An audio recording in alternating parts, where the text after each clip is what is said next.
இந்த வீடியோவில் நம்ம பார்க்க போகிறது 3ஆம் வகுப்பு பருவம் 3 சமூக அறிவியலில் முதல் பாடம் பார்க்க போகிறோம். இந்திய சுதந்திர போராட்ட வீரர்கள். இந்தியாவில் சுதந்திர தினம் எப்போது கொண்டாடப்படுகிறது? ஆகஸ்ட் 15. இந்தியாவின் தேசிய கொடியை உருவாக்கியவர் யார்? பிங்களி வெங்கையா. கப்பலோட்டிய தமிழன் என்று அழைக்கப்படுபவர் யார்?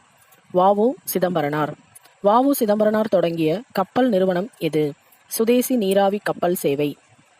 வ.உ. சிதம்பரனார் எந்த தொழிலில் இருந்தார்? வழக்கறிஞர். தேசிய கப்பல் என அழைக்கப்பட்டது எது? சுதேசி நீராவி கப்பல். செண்பகராமன் எந்த நாட்டின் தேசிய கொடியை வடிவமைத்தார்? இந்தியா. ஜெய்ஹிந்த் என்ற முழக்கத்தை வழங்கியவர் யார்? செண்பகராமன். சுப்பிரமணிய சிவா எந்த நோயால் பாதிக்கப்பட்டார்? தொழுநோய். தேசப்பந்து இளைஞர் சங்கம் அமைத்தவர் யார்? திருப்பூர் குமரன். திருப்பூர் குமரன் எந்த இயக்கத்தில் தீவிரமாக செயல்பட்டார்? சுதந்திர இயக்கம். கொடியை கையில் பிடித்தபடி உயிர் நீத்தவர் யார்? திருப்பூர் குமரன். வீர தமிழச்சி என்று போற்றப்படுபவர் யார்? வேலு நாச்சியார். வேலு நாச்சியாரின் படைத்தளபதி யார்? குயிலி. சுதந்திர தாகம் என்ற நூலை எழுதியவர் யார்? சுப்பிரமணிய சிவா. இந்திய சுதந்திர போராட்ட வீரர்களின் பங்களிப்பு எவ்வாறு இருந்தது? முக்கியமாக நாட்டுப்பற்று என்பதன் ஆங்கில சொல் என்ன? பேட்ரியாட்டிசம். கான்ட்ரிபியூஷன் என்பதன் தமிழ் சொல் என்ன? பங்களிப்பு. இரும்பு பெண்மணி என்று அழைக்கப்படுபவர் யார்? இந்திரா காந்தி. சுப்பிரமணிய பாரதி.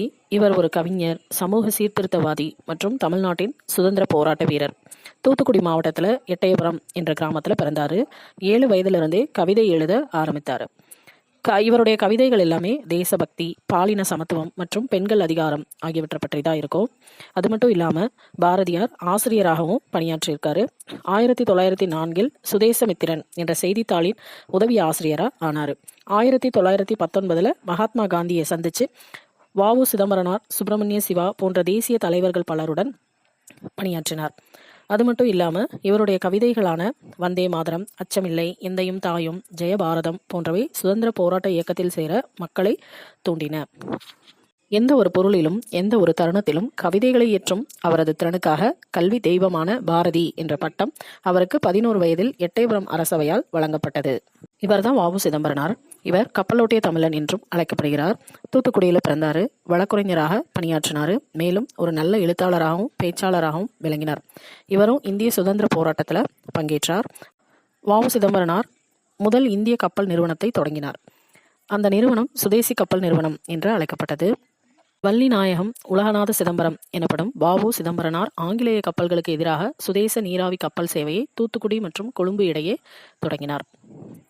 அடுத்ததா இவர் பெயர் செண்பகராமன். இவர் தன்னுடைய பள்ளி பருவத்தில் அவர் ஆங்கிலேய உயிரியலாளர் சர் வால்டர் ஸ்ட்ரிக்லாண்ட் என்பவரை சந்திக்கிறாரு. அவர் செண்பகராமனை ஆஸ்திரியாவுக்கு அழைத்து செல்றாரு. அதே மாதிரி ஆஸ்திரியாவில் உயர்கல்வியை முடிக்கிறாரு. அதுக்கப்புறமா 1ஆம் உலகப் போர் தொடங்குவதற்கு முன்னாடி சர்வதேச இந்திய சார்பு குழுவை நிறுவினார். ஆப்கானிஸ்தானில் போரின் போது செண்பகராமன் தனது புரட்சிகர எண்ணங்களை தீவிரப்படுத்தினார். பெர்லினில் இருந்த இந்திய சுதந்திர குழுவிலும் இவர் சேர்ந்தார். அது மட்டும் இல்லாமல் ஜெய்ஹிந்த் என்ற வாசகத்தை அவர்தான் உருவாக்கினார். அதாவது செண்பகராமன் தான் உருவாக்கினார். அடுத்ததா சுப்பிரமணிய சிவா.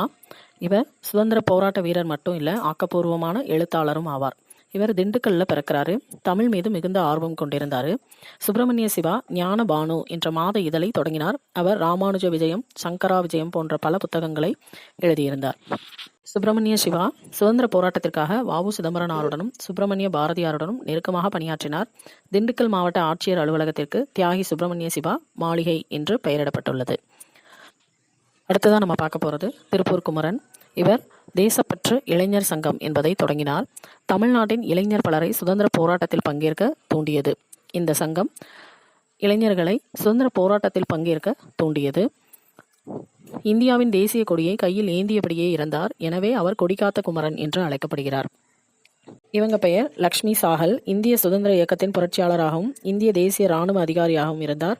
சாகல் கேப்டன் லக்ஷ்மி என்று அழைக்கப்படுகிறார்.